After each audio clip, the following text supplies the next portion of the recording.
Hi everyone, we're going to review the function unit today. So first we're going to talk about whether a given equation, given a relation, is a function, and then we're going to determine if it's linear or nonlinear by filling out a table and the graph. So first, for number 1, we're given y equals x squared minus 4. And we're given these 5x values here. So we're going to start with negative 2. What we're going to do is we're going to plug in whatever's in this x column for x and solve for it. So again, we plugged in that negative 2 instead of the x. Negative 2 squared is 4. So we have 4 minus 4 gives us 0. Negative 1, we plug that in. Negative 1 squared is positive 1, and 1 minus 4 gives us negative 3.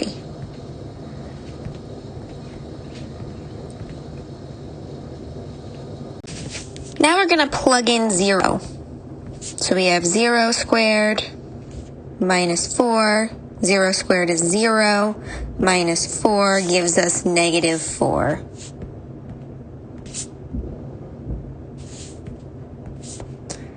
One. So we have 1 squared minus 4. 1 squared is 1. Minus 4 gives us negative 3.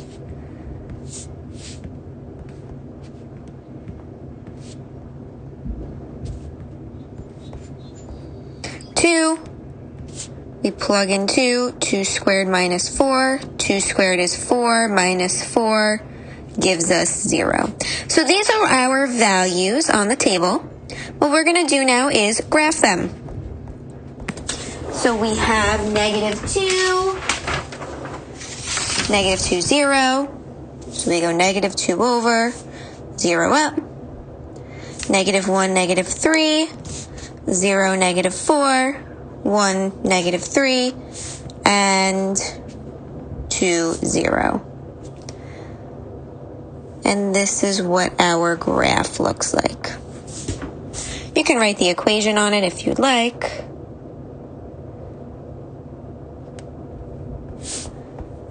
So is the relation a function? We're going to say it's a function because remember, if every x value has one y value, that means it's a function. It doesn't necessarily matter what the x and the y, what the y's are. We just care that each x has exactly one y. So we're going to say yes.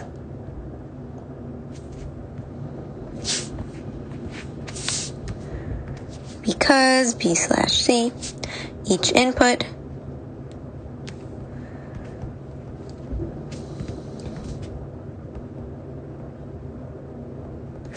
has exactly one output.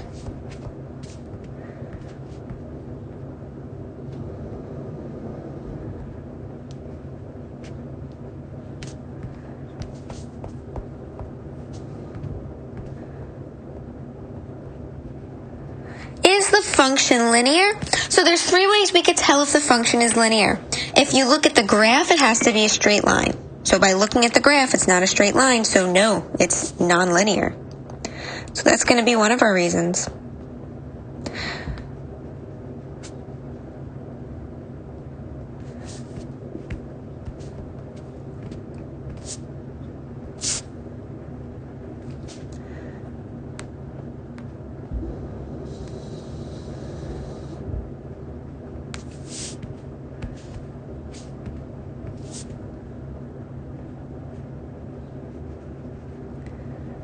If you look at the table, it has to have a constant rate of change. So looking just at this table here, you want to look at your y's and see if you go up or down by the same number every time. So here we're going down by 3, go down by 1, up by 1, up by 3. We're all over the place here. So let's look at our x's. Each of the x's seem to go up by 1. So, since our y's are kind of all over the place, there's no constant rate of change.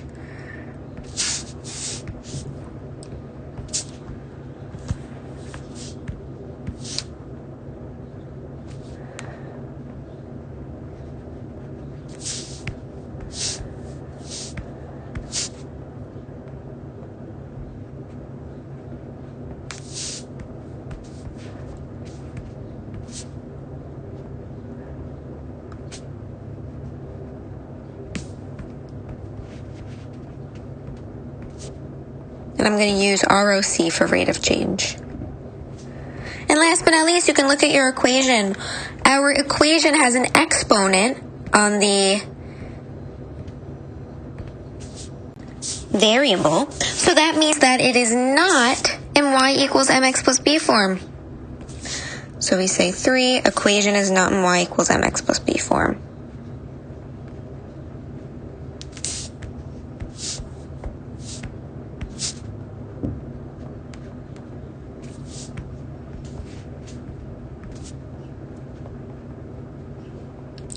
These are the 3 main rules. Now this is a little bit overboard. This tells 3 different reasons in different representations. You don't need to write all 3. You can just give one example. So these are the 3 you look at: the graph, the table, the equation. Pick one of the reasons why it's nonlinear for future examples, and that's a perfectly sufficient answer. And that's what we're going to do from now on.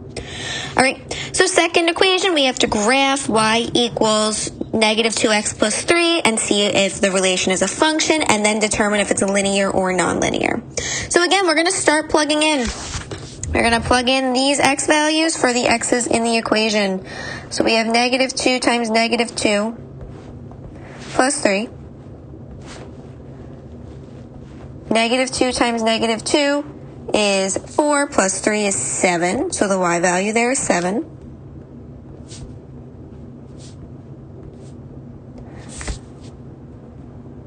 We're going to do the same thing for all of these. We're going to plug in negative 1 for x.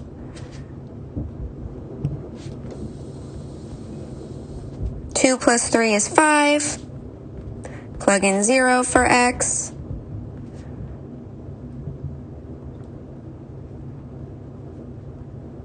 Zero plus 3 is 3. Plug in positive 1 for x.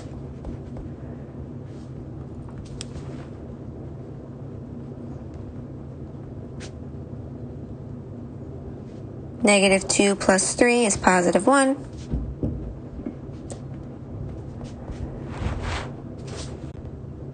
And then we're plugging in positive 2 for x. Negative 2 times positive 2 is negative 4. Negative 4 plus 3 gives us negative 1.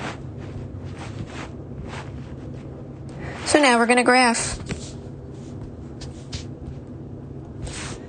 We have negative 2, 7, negative 1, 5, 0, 3, 1, 1, and 2, negative 1. Connect our points. You can label it if you'd like. Now, is this function linear or nonlinear? Well, this graph forms a perfectly straight line, so we could say it's linear. Oop, I skipped a question. We're looking to see if it's a function first. My apologies. So, if it's a function, that means each input has one output. And if we look at our x's, they all have y values. So we say, yes, it's a function, because each input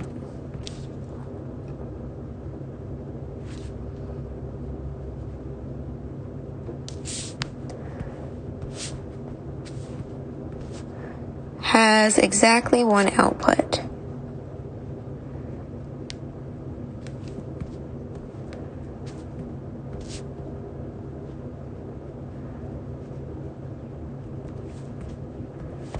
So is it linear or nonlinear? We're going to say it's linear because the graph is a straight line.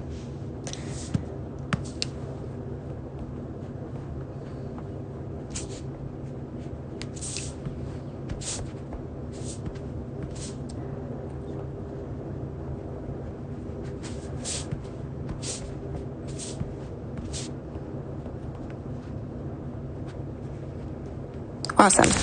Next example, one more table like this. All we're doing is we're plugging in these x's for the x in the equation.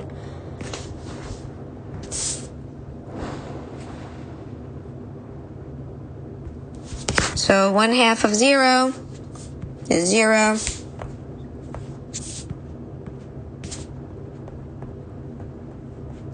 So So the y value is 0 there.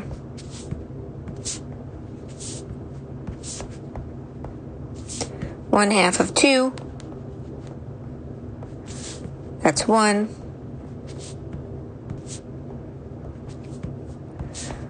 1/2 of 4. That's 2. And 1/2 of 6.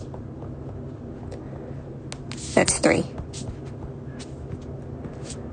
So what you're going to want to do here is plot those numbers on the graph.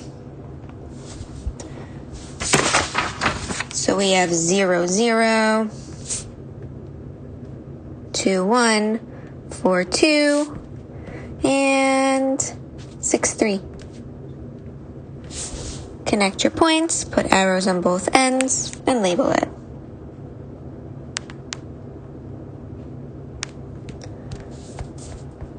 So is the relation linear or nonlinear? We're just going to say it's linear because it's a straight line. Again.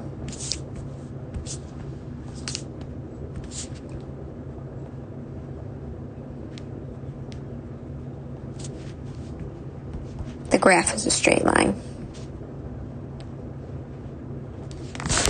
All right, now something a little different. We are going to be given tables, and we're going to have to figure out that function rule.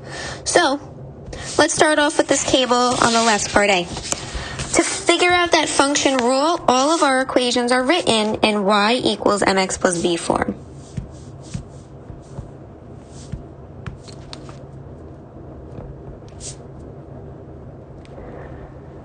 To figure out the y value, we want to find the change in y over the change in x.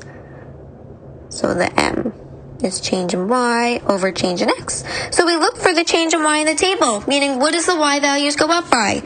So to get from negative 12 to negative 9, we add 3. Negative 9 to negative 6, we add 3. Negative 6 to negative 3, we add 3. Negative 3 to 0, we add 3. Look at those x's. We go from negative 2 to negative 1, we add 1, add 1, add 1, and add 1. So the change in y over change in x here is 3 over 1, which is equal to 3. The b is the y-intercept. So the b in this case is going to be whatever the y value is when x is 0. So let's look over to where x is 0. The y value is negative 6. So our b value in this case is going to be negative 6. So our equation is y equals 3x plus negative 6. Second one's a little trickier. Again, our equation is still going to be in that y equals mx plus b form.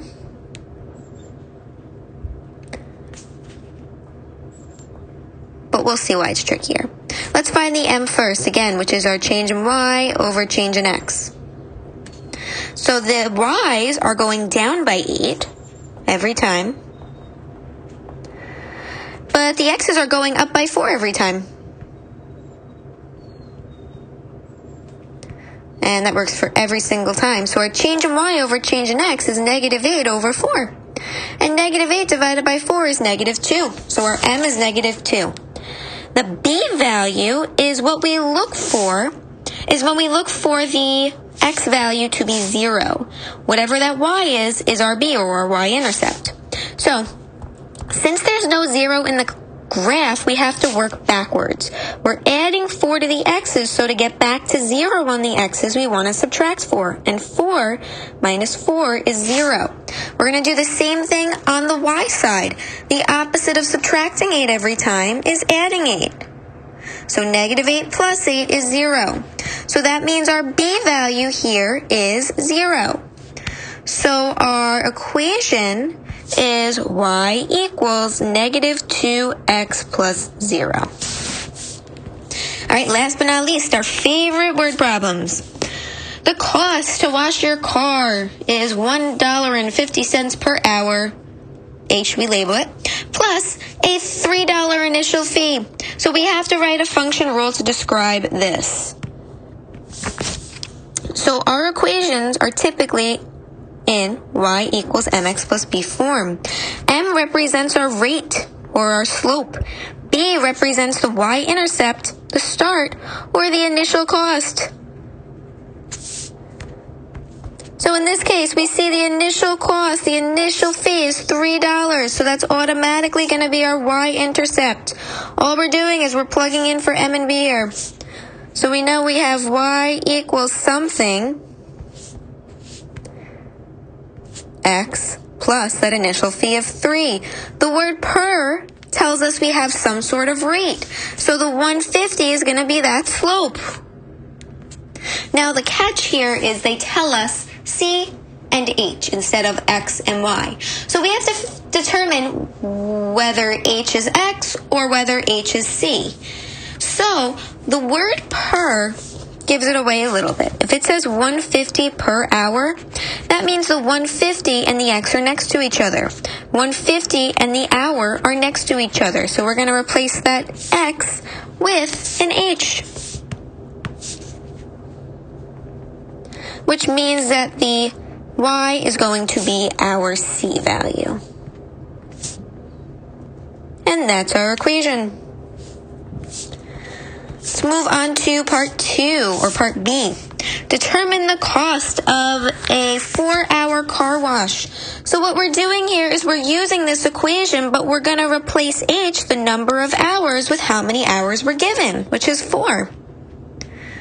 Once we solve this, so 1.5 times 4 is 6.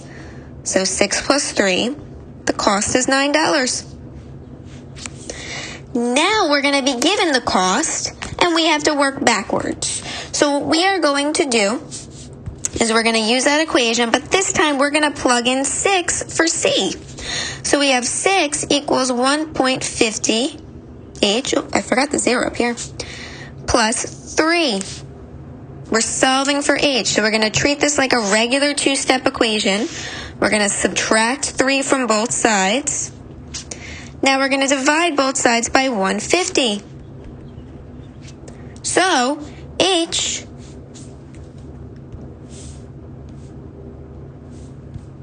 I did something here. So now, when we divide both sides by 1.5, we get H equals 2, which means it took 2 hours to get your car washed. And that's it, folks.